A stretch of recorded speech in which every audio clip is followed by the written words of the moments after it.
As soon as he says, Dr. Kimberly, I believe we're live. It says it right up there in the corner, Dr. Kimberly. Late. You were late. You need to go to vocal confidence coaching. I know I do. You know, I'm trying to sneak in one more email. Is that what it is? That's my downfall. You know, I always know I have time for one more email, and that's why I'm always 5 minutes late to everything. So I need help. And yeah, one is temporal awareness, I'll call it. Okay. How much time do things really take? That's gonna take 5 minutes. That's gonna take 5 minutes. All right. So today is Tuesday. Can you believe it? July 13th. And exactly 5 days until the Queen shall reign. Yes. Whoop, whoop. Happy birthday to the Queen. Exactly. Exactly. Are you going up with Richard Branson in that space thing of his? My husband said, well, you know, if you were a little bit younger and a little bit more feistier, like back in the day, he said, maybe would you have done it? I said, baby, I'm feisty now. First wheelchair using veteran to be in space. Boom. Boom. I see it happening. I see it happening. You see it happening, Deb? Oh, definitely. There's no doubt in my mind. Exactly. Okay, I need to take Beth with me so she can tell me. Sorry, Beth, you've got to go to space. Hey, what is this? I come with my own interpreter. I come with my own camera crew. I come with a vocal confidence coach so I can, okay, now what we gonna say? Yes. And I'm going to stay on the ground waving and giving you a hug right after Stan gives you a hug upon your safe return. Because I don't like roller coasters, let alone a trip to I'm just saying, 50 miles in the sky. I'm just saying. Yes. I would like the feeling of weightlessness. I think that would be fun to experience. That's the piece that I would want. Not to be beholden to this wheelchair. Right. That would be very cool. Man. Okay, It's I'm just getting a ready to ride cry to right now. weightlessness that I would probably find a bit discombobulating. Well, How do you sign discombobulating? That's what I'm trying to figure out. it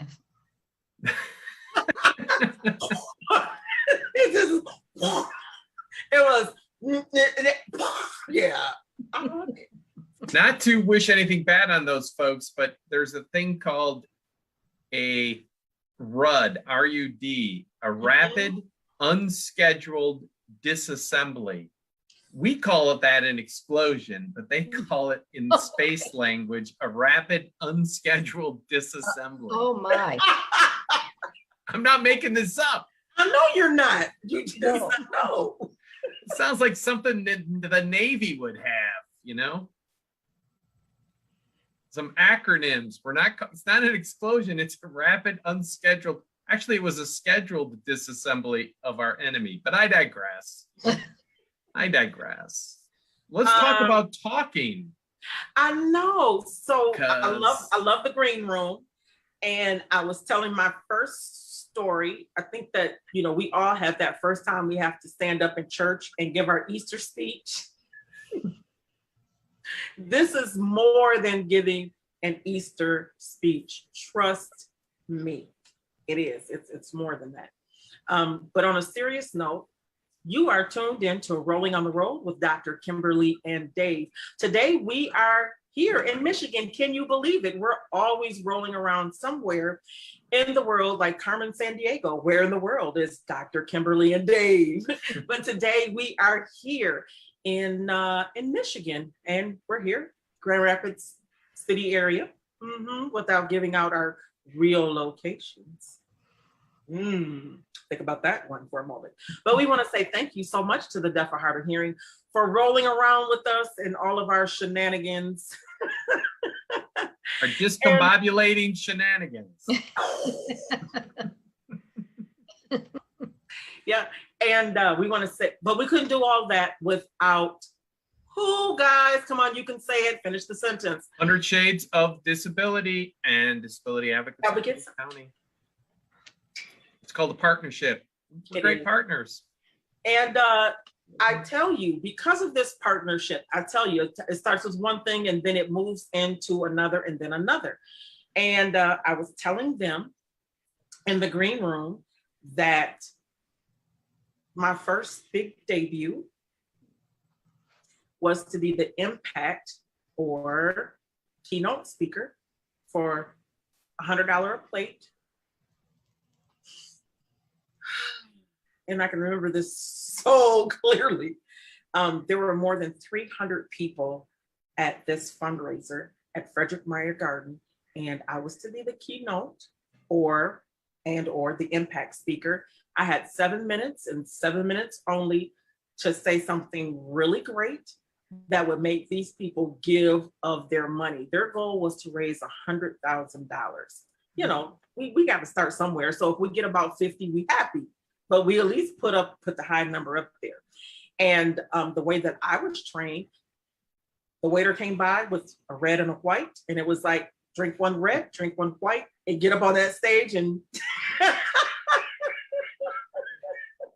but I later found out that is not how we do vocal confidence training.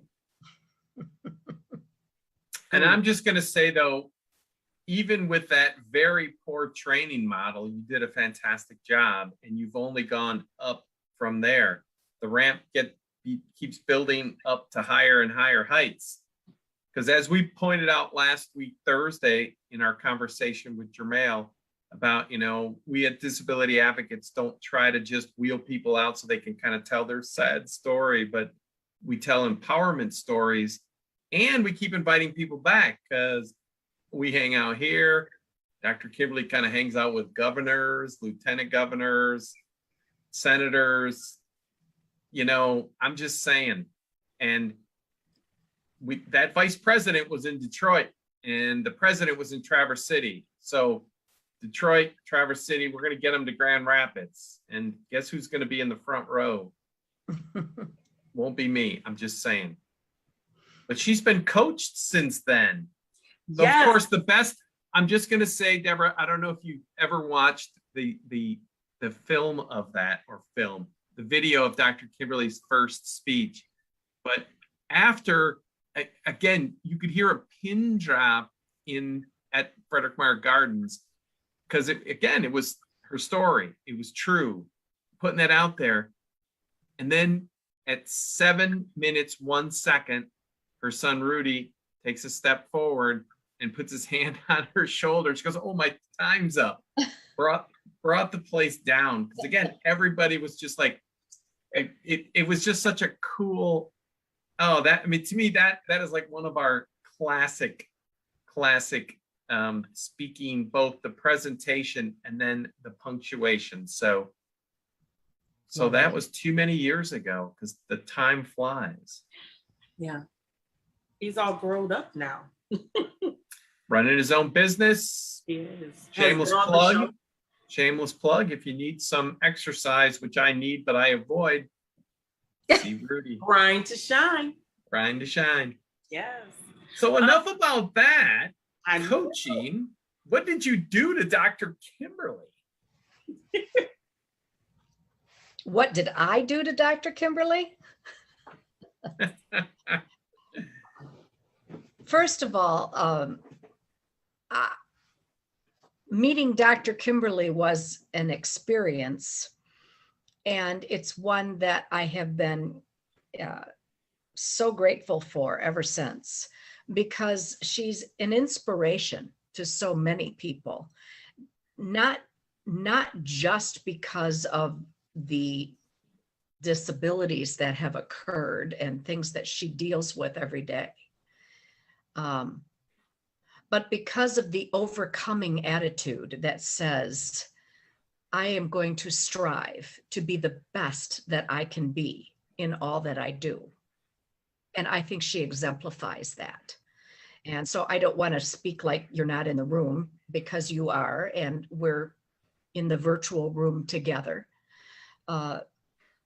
but her story needs to be told, not so that we feel badly for everything that she's been through, but so that we can see how you can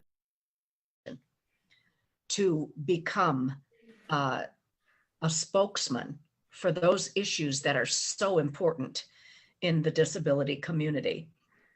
Not just the disability community, they're important for those of us that may not be disabled but need to hear issues that are definitely impactful and help us learn. I think one of the things that persons with disabilities struggle with the most is, number one, how do I want to identify myself? You know, I think that as a female, we all know that we're female. As a male, everybody knows that you're a male. Now, do we want to say, hey, my name is Dave and I'm a white guy? You know, hey, my name is Deb and I'm a white woman. No, we don't do that. But as a person with a disability, we always have to struggle. Do we say, hi, my name is Dr. Kimberly and I'm disabled? Or getting into that title, because once we start labeling something, then that's what we feel we have to be and that we have to live out. And so when I lead out with, oh, I'm Dr. Kimberly, you know, and I have a disability, it's like, oh my gosh, I am so sorry, is the first thing that everyone says. But what I appreciated about Deb when we were first introduced, she was like, tell me your story. And so I told her my story and she just sat there and not once did she say, wow, I felt sorry for you. And so I knew that this was it. I mean, because I think with anything, you have to find the right fit. And do I feel safe? Do I feel comfortable enough to share my story? And so I loved how she was able to say, you have so many different pieces and I want you to pick the top 5 and then we will develop narrative around that. And then that's what we're going to talk about. And so a lot of times it was, well, this is what I'm doing or have done or will do with disability advocates of Kent County. It's like, we have legislative day. Oh, well, what are you going to go up there and talk about? Well, I don't know. Because it's not rehearsed. I feel at many times, for lack of a better way to put it, and I guess there isn't a good way, it's why do we need to give those people, you know, $3 million for what? So you bring those people up there for, you know, the legislators to look at, and then I feel like we're on this auctioning plot. Well, give me a little bit of that, 200, no, 300, no. You know, are they worth what they're asking for? It is how I felt.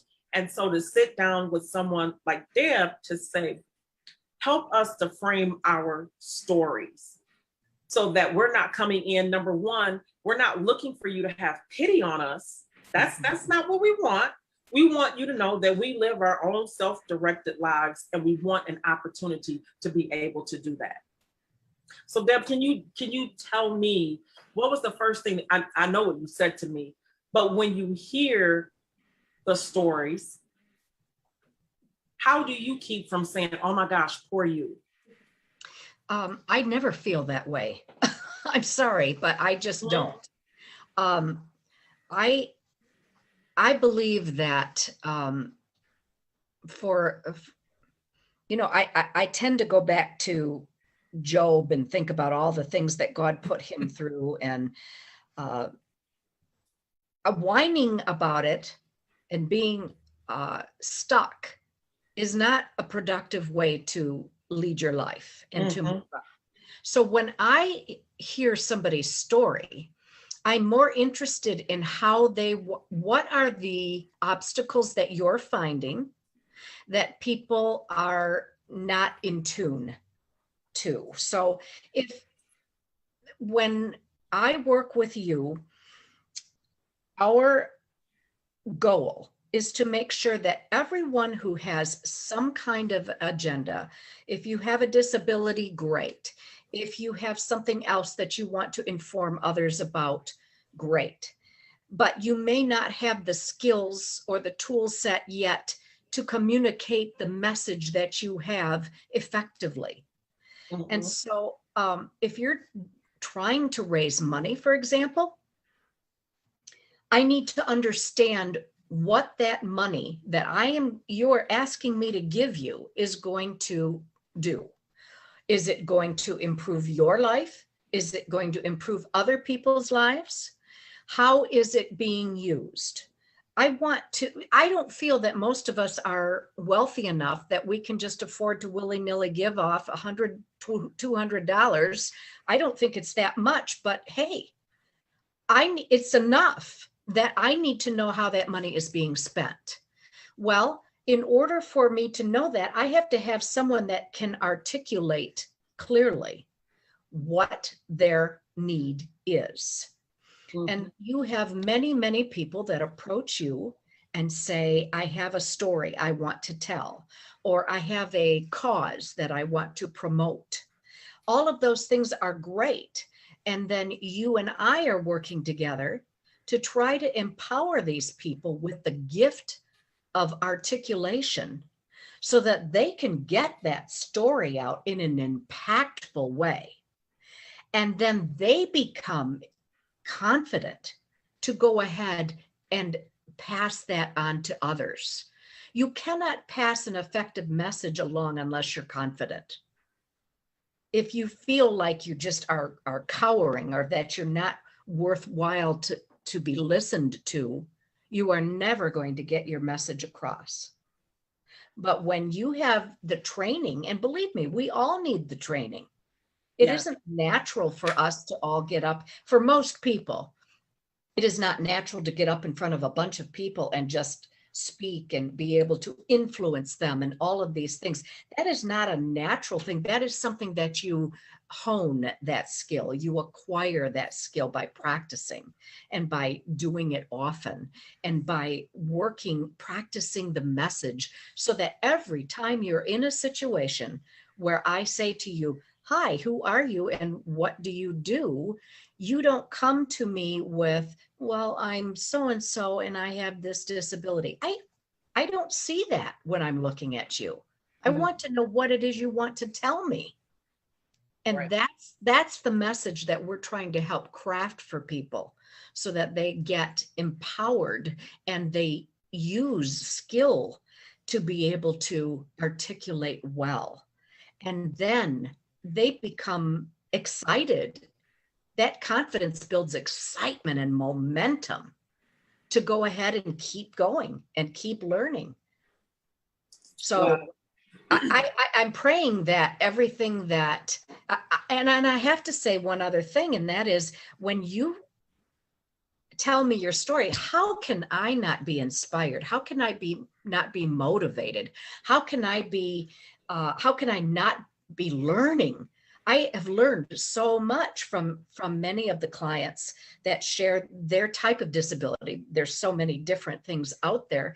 And then I will go and research it because it's fascinating to me. It's fascinating to understand what different people are dealing with.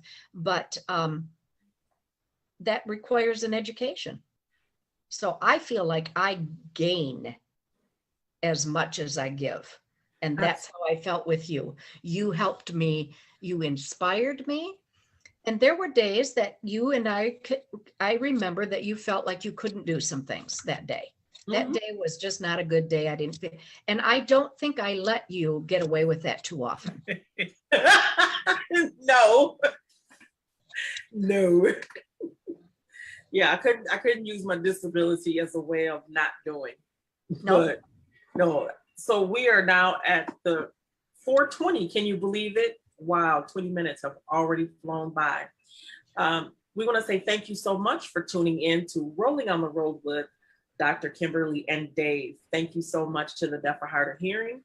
And of course, to our sponsors, Disability Advocates of Kent County and 100 Shades of Disability that help us to do what it is that we do. We love them. We appreciate them. And today we are in Michigan.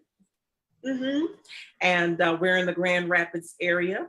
So, here we go with the training, guys. Where are we on the map? Yes. Exactly. That's where we are. And so today we're talking about vocal confidence coaching and what that means. I had to kind of laugh. I think one of the first persons in the early days, I said, would you like to have some vocal confidence coaching? Oh, I can't sing. And we said, it's not just about singing, not at all. Even though she does sing, Dr. Deb does. Yep, her name is Dr. Deb to me. But she definitely has honed her craft and her profession. And so, when we make it, and I've been told by several reliable sources that I've made it. And you have to pay homage to those who helped you to get where it is that you've gotten. And so I want to say so much thank you. I can say it publicly. Mm-hmm. And this video right now has been shared about 15, 16 times. And so we have people watching from all over. Our count today is just the 13th. I'm going to be really excited to see what our numbers are, Dave, because it says that we were rolling on the road was in 9 countries last month from June 4th to July 4th. Once a month, you get your analytics, and I was like so excited. They even break down the demographics of age group, and people need that now. And I love how they really changed all of the algorithms, because many people started working from home, doing their businesses, on Facebook, and so you need to be able to produce those numbers, especially when you're asking for sponsorship. So you need numbers, and you need to be able to communicate well when you're asking someone to help you. So it's not just, persons with disabilities, but if you are, we even have a politician, I think, yes, in our rostrum this go round. And Dave, drum roll. We appreciate disability advocates of Kent County because they help you to live your own self-directed life, whatever that looks like for you. They offer a hand up and not a hand out. And so for that, I am so grateful. Disability advocates support it, but Dave did as the individual when I went to run for Miss Wheelchair America, my first go round. And so, of course, Deb was there. I was like, yes, she was in the audience. And I think she was saying my speech with me. I was. She was, standing up and it's like, yes, okay, breathe. And but Dave, I'm going to ask the question of you as the executive director of Disability Advocates of Kent County. We know that you do some wonderful things, but you can't do it without what? M-O-N-E-Y. Yeah, the Bible says that money answereth all things. And so how did you develop your pitch? He was like, what? I'm supposed to have a pitch? The problem or the opportunity is we have lots of opportunities. I had today was I typically get to the green room right at the last second. And so this afternoon I was in front of a local foundation making the pitch for our capital campaign that's happening, and knowing that pitch is a door opener for, we hope, a long-term relationship. We hope this campaign isn't a one and done. The way we talk about it is it really is going to ramp up our fund development activity, because the event that Dr. Kimberly talked about, it's great, and we'll continue to have that event.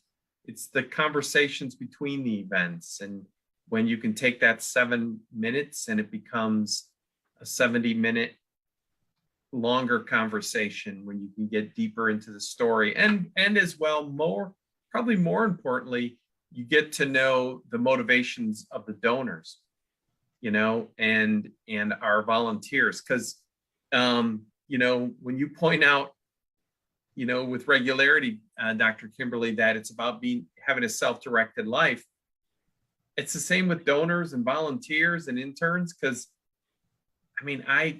she sat just on the other side of this table, once a great community partner and advocate on the transit issue.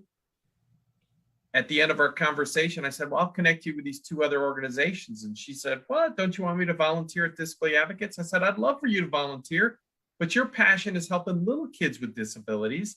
And we don't work with little kids with disabilities. You need to go here and here.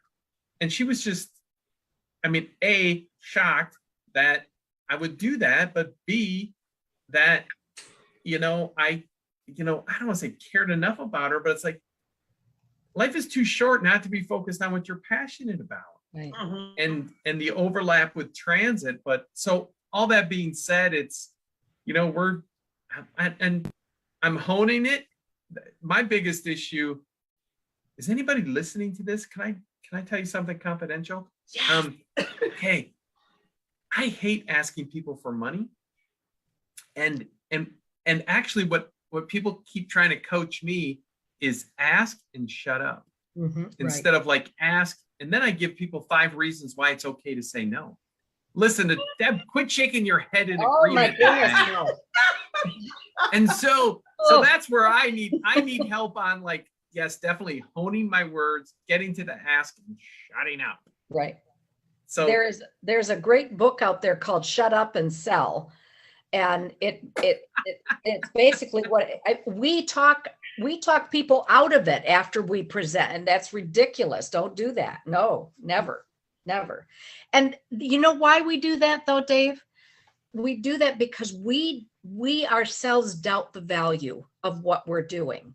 Once you appreciate the value and you know the impact of it all, that should be the overlying message. And then it's easy right. to ask them to support you in that, because you so believe and you so convince others of that passion that you have for the project, whatever that may be.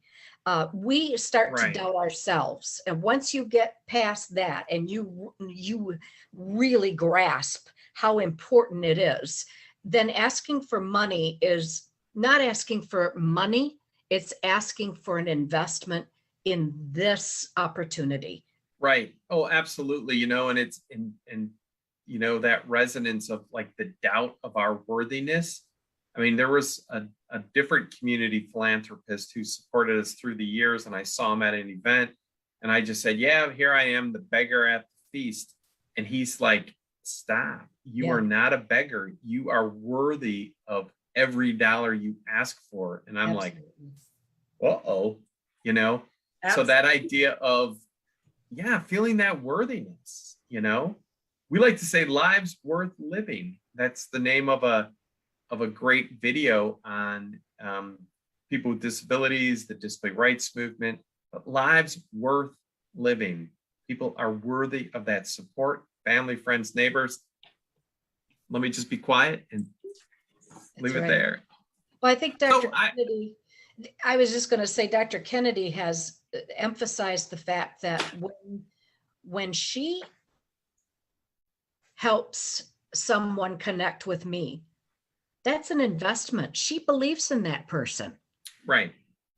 And I know that you, Dave, have to feel in the position that you hold, you're investing because you believe in the result that is going to occur as projects become available due to we have to have the money to fund the projects or they don't happen.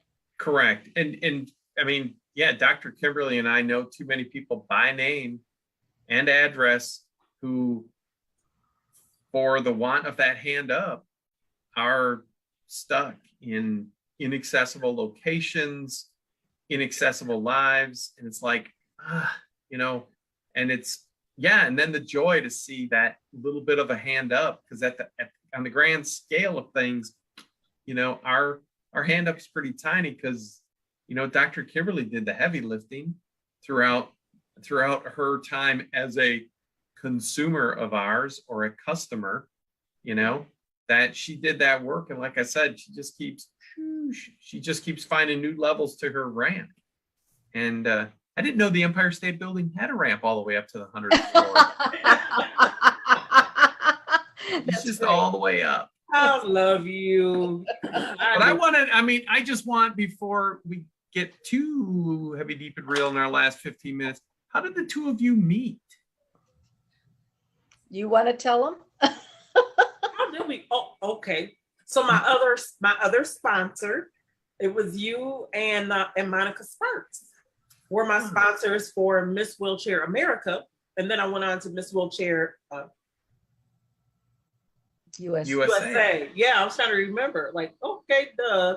Yeah. Went on to Miss Wheelchair USA, but we had to do.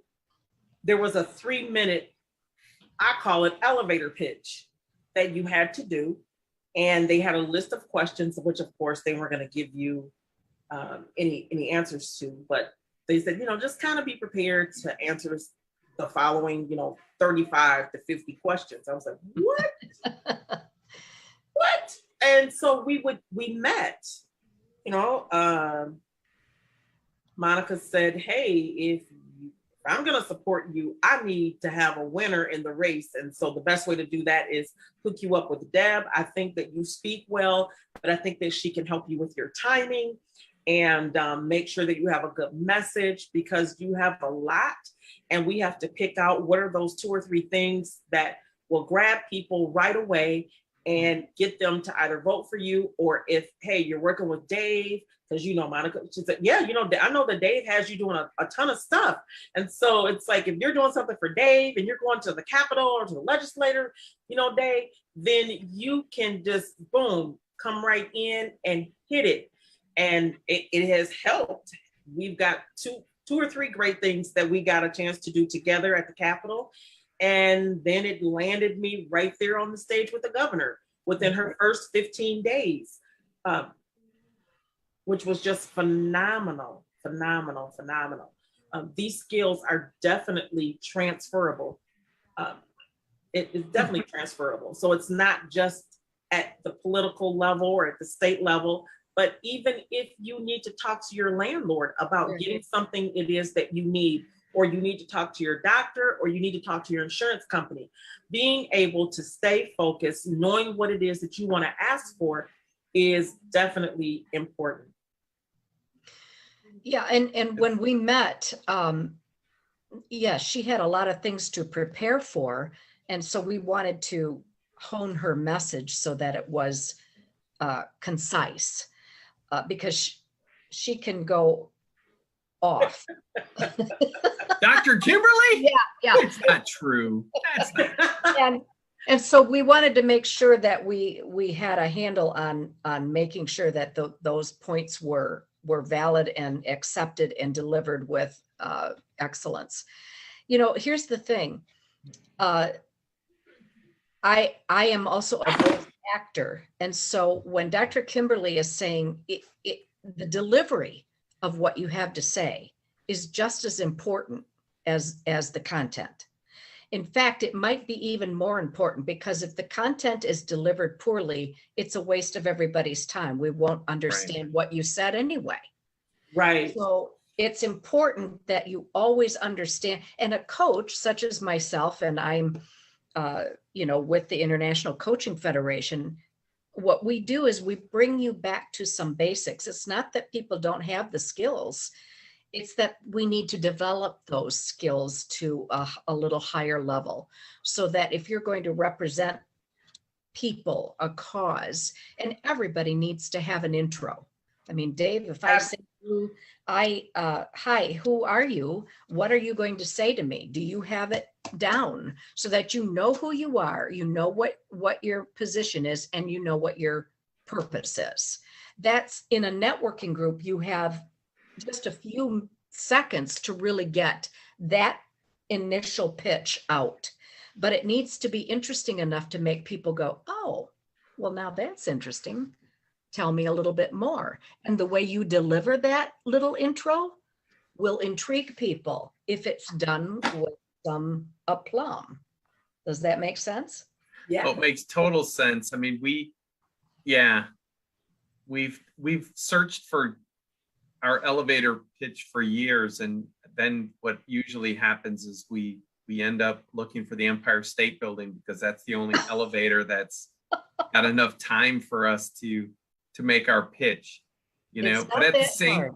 You I can do know, this. I know it is. And so, yeah, I see some opportunities coming up now that our friend COVID is at least waning. It's Right. not gone, but it's waning. Some opportunities for, let's just say, hanging out some more, maybe with disability advocates, Sure. staff.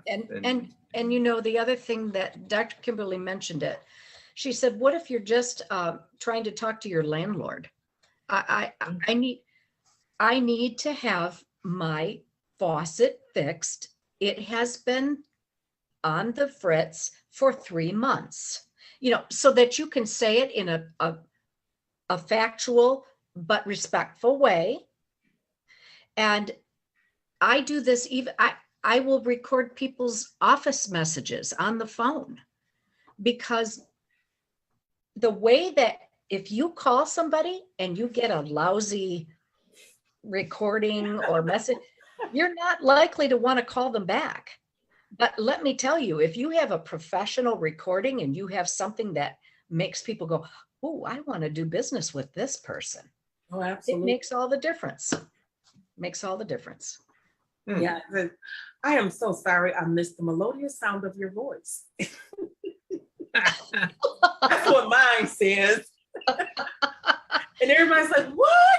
Girl, I want to keep calling so I can just hear it again. Exactly. It made me feel good. That's like you right. missed my voice? Mm-hmm. That's right. But just in this last few minutes, I really want to talk about the partnership that Deb and I have created. It is something extremely unique. And a part of it came out of disability advocates. It came out of that, here, get a red and a white, you'll be fine, go speak. That's not how we do things, and I don't treat people that way. No. But I think that you may not know what you want to be when you grow up, but you know you want to do something.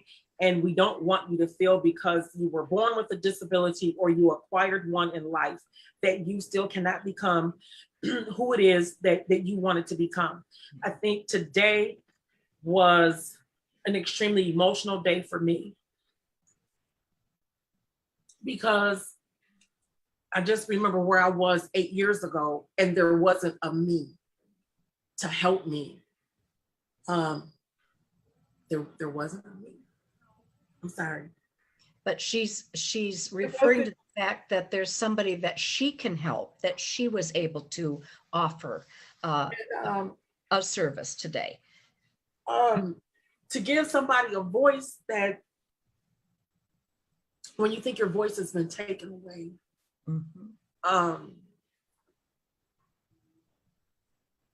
Yeah.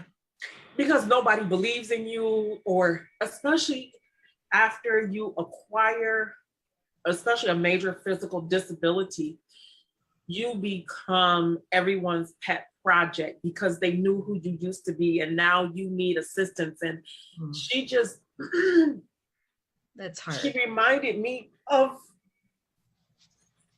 she said, Kim, I knew you before. And, you know, I just thought you were dynamic, just loved you. And she was one of the persons that would greet me when the bus would come and drop me off and I couldn't even put on my own clothes. And she would help to get me ready for church and then see them wheel me in. And I wasn't able to speak and complete sentences. And she saw me at the beginning. And then she saw me a couple of weeks ago being interviewed by Kingdom University International and said, oh my gosh. And when they said, okay, so who are you and what is it that you do? And of course, I know my 3 minutes and can do it well, been taught well. And I said, and I'm really proud to talk about our new services that we offer. We have vocal confidence coaching. I said, we partner with Miss Deb Anderson, and she helps our consumers in any area that they may need help. But many of them have already been on my show and they have a great story, but they can't really get it out. And especially when you're not able to articulate it well. 45 minutes to an hour is a long time, and it's terrifying. And so it's recorded, of course. And the first thing that I do, I say, Deb, this person has a great message. They need assistance. And these are the areas that I think that they need to work on. One person, she was all the way in California. And I mean, how awesome is that? She was all the way in California. She had a good 4 stories inside of her because she wasn't born disabled, but because she played sports in school and her leg got broken. Don't know how she was able to acquire it in that way, but I think that it was probably there, had never been diagnosed, and because of the accident, and it really exacerbated what her illness was. So to be a kid and experience what she did, considered being a person who acquired a disability, she was bullied. So I said, that's one story that you can tell.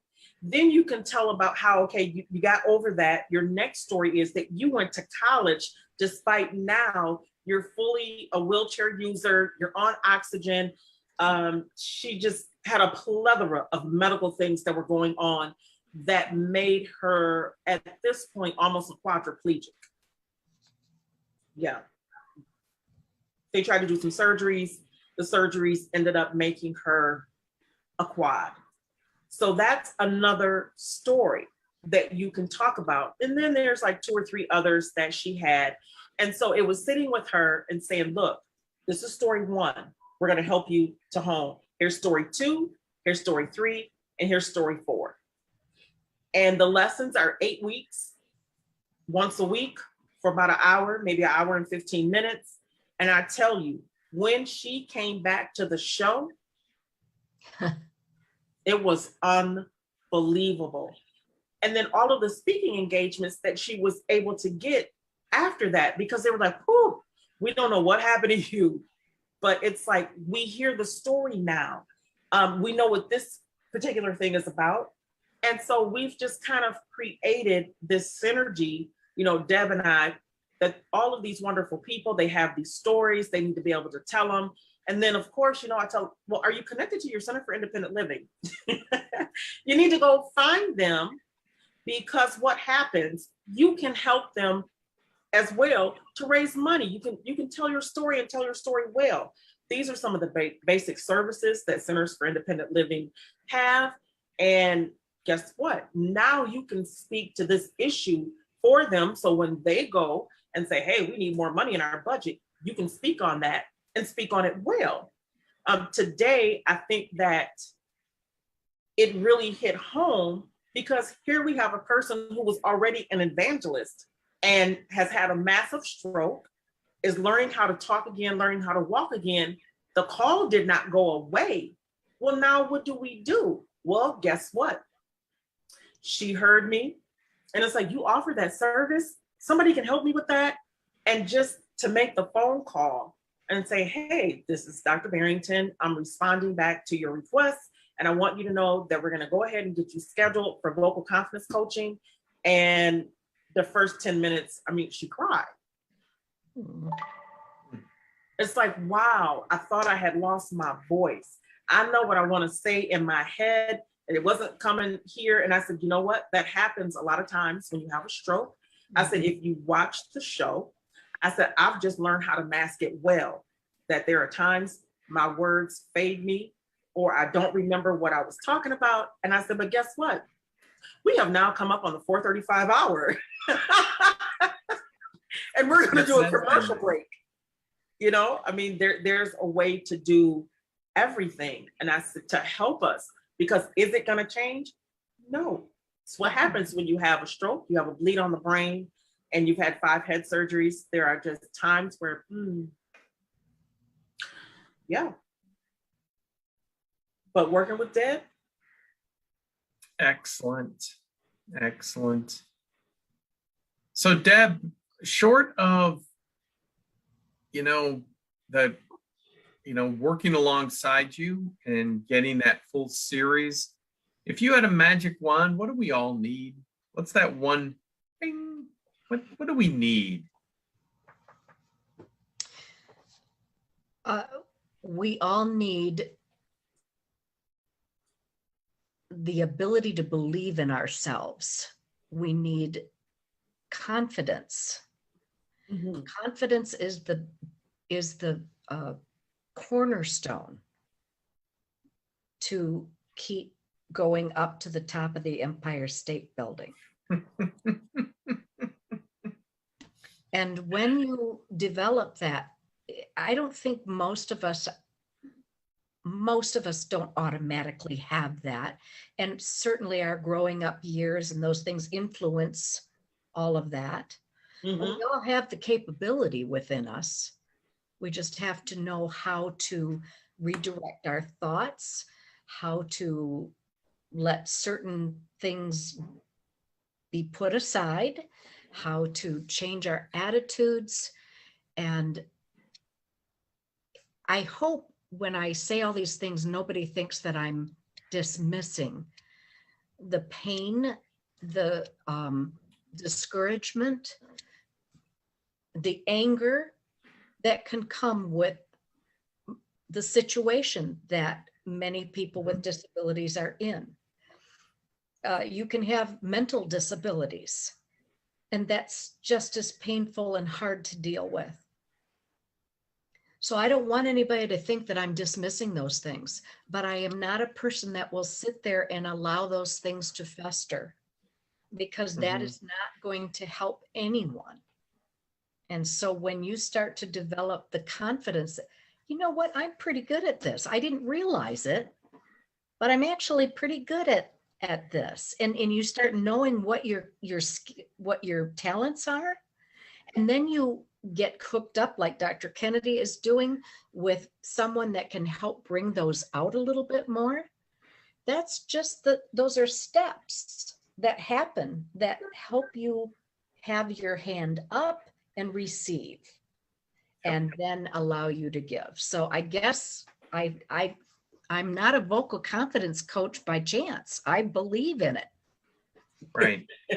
Right. Because I mean, the thought that I had when you were just explaining that was that people will have the confidence to tell their story, and also then to know the right place, in the sense that the confidence to tell your story to family and friends is going to be different than telling your story in front of 300 people, right, or whatever those opportunities are. But that confidence, I don't hear you diminishing it. I hear you saying, tell your story, and your story is your self-directed life. So so I hear that. And again, if Dr. Kimberly's any example of the power of your work, what more can be said as a commercial? I'm just saying. I'm going to say one more thing, and that is Dr. Kennedy has achieved many things without me, but what she does is she practices and she works at it and she studies. You do not get to do anything without practice and hard work and keeping the overall goal out there like a carrot that you keep working towards. Because I'm not easy on my students, Dave. I am not, because I don't want to have anybody think that just resting on, I'm just going to, okay, you teacher, you tell me what you want me to do. And then, okay, I'll do it once or twice, and then I should be good. It doesn't work that way. She knows we've had people 2 or 3 lessons in, and they're calling me like, I didn't know it was going to be like this. I said, what did you expect? And I said, well, I want to be like you. Well, this is how I got there. They all say, well, I want to be like you. I want to do what you do. Well, how do you think I got there? I had to listen. I had to do the hard work and trust. There are times where I think the biggest thing for me was trying to get through the story without crying. It's like, okay, dry that up. We can cry afterwards. And, if it's necessary to drop a tear, it only needs to be one, and it better come out of one eye. She was tough like that. And I said, so you mean to tell me you want me to be like that commercial? I don't know if anybody remembers, you got to be a certain age to remember this. So I'm telling you myself, where it was when they first started talking about recycling and what we were doing to the planet and how we were damaging it. And at the end, they had Indian Joe standing there, and only one tear came out in front of, the most beautiful park. And it was like, and that's all I saw in my mind when she says there is going to be a time where it's going to be okay to cry. But one of the things that she did with me, and I guess it was kind of innate, because you kind of alluded to it, that while I was on that stage for 7 minutes, there is a time, she said, you can pause. Mm-hmm. Give the audience an opportunity to have their moment to say, oh my God, John, do you got a tissue? I think I'm getting ready to cry. I know, Mary, guess what? I got to get my own, because wow, did you just hear what she said? And so that's what we worked on, is where do we take the pause? Where do we take the breath? How do we deliver this message where you can come out with a bang, a punch, and then we bring them back, show a little emotion, and breathe, and then we end. And then we have the, and if there's an ask, then you have the ask. And I think that one of the things that I had gotten good with is the ask, the call to action. So we've gone through all of the pieces where, one, we can tell the story. Well, we're going to start out, number one, who am I? I am Dr. Kimberly Barrington. You bet, doggone it.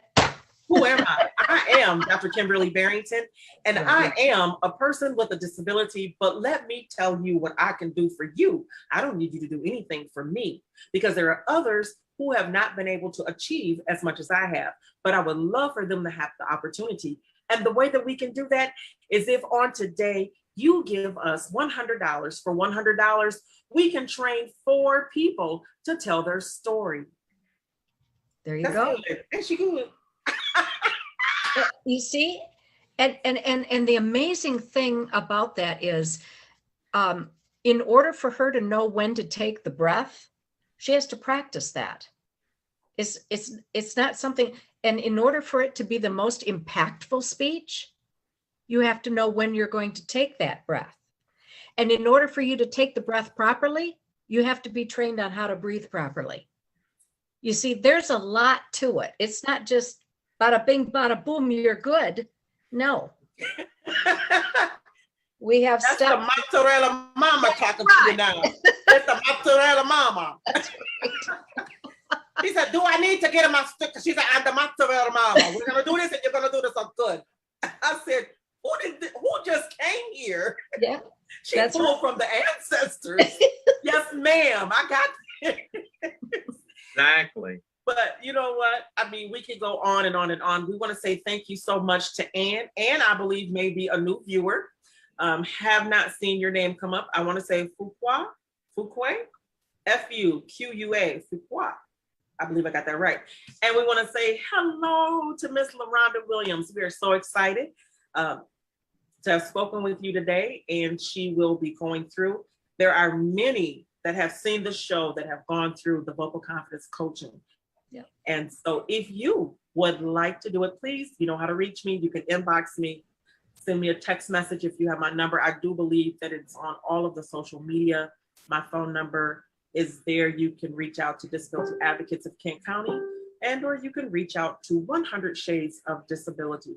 We want to say thank you so much to our guests. We learned a lot today, didn't we, Dave? Always, and learning that I need coaching. We undervalue that help.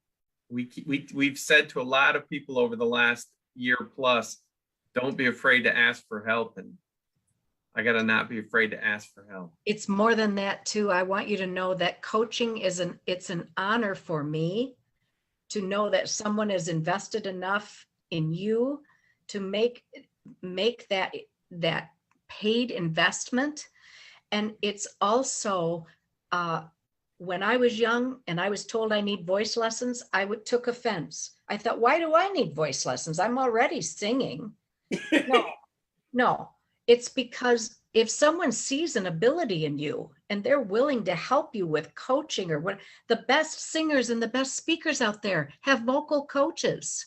It's an opportunity to enhance what you already have. And we're excited to do it. Definitely excited to do it. Thank Any you. final thoughts, Dave? Thank you. That's Thank it. you. Beth? I love it. So I have one final thing. Do you think that you can do some vocal confidence coaching on the zombies, because they need to work on their tone? They just make one sound. You know, I haven't been contacted by any of them yet, but I'll keep it in mind. I couldn't wait. We need to talk to them zombies. They need to work on their tone a little bit. Their voice. Just make them pay up front. They got to pay up front. Okay. Is that what that is? Yeah. Yeah. Yeah, because we don't know how long they're going to be around, right? Exactly. Exactly. We want to say thank you to Rose Gail Murray for tuning in, and to Maddie Lopez Robles. Thank you so much for tuning in today. As I'm seeing people pop up here, and sorry if I didn't call you by name. No offense. I'm just working with one eyeball here. Trying to keep my eye on everything that's going. But know that we love and we appreciate all of you. Tomorrow we will be in Chicago, Illinois. Attorney T.E. Smith will be our guest on tomorrow. So for all of those who want to know, what should I do with all of this money that's coming to me? Many of you will be receiving more monies due to the pandemic. And many now are saying, hey, I think I want to start a business. Maybe I need to leave some of this money to family, friends, foes. What should I do? Or maybe we should write a check to Disability Advocates of Kent County, or we need to support that vocal confidence coaching program. Or 100 Shades of Disability, just saying. I'm just saying. And so on tomorrow, he's going to answer all of your legal questions. We are excited. So come on with us to the Windy City. Up here we go. Put the map up. So they're on this side of us. Yeah. Just across the lake, guys. So we're just going to roll on across the lake, and then we'll be back with you on Thursday. And you know where we're going to go, to our satellite location. Yep. In Georgia. And And I thought we were going to the satellite. Yeah. Everything is up with Dave today. Everything is high. We love it. Opa. Yes, we love it. Opa. So we're excited, and we're going to go back to that diversity, equity, and inclusion. Yes, we are. Got great compliments about that and that show. But we're going to go to another state, and we're going to see what they're doing as it relates to diversity, equity, and inclusion. So we're only going to put a comma here. We're going to keep on going. We got a long, nice week planned out for you. And until then, please stay safe. If you haven't been vaccinated, make sure that you are wearing your mask and you are social distancing. But we encourage you to please go get vaccinated. Yes.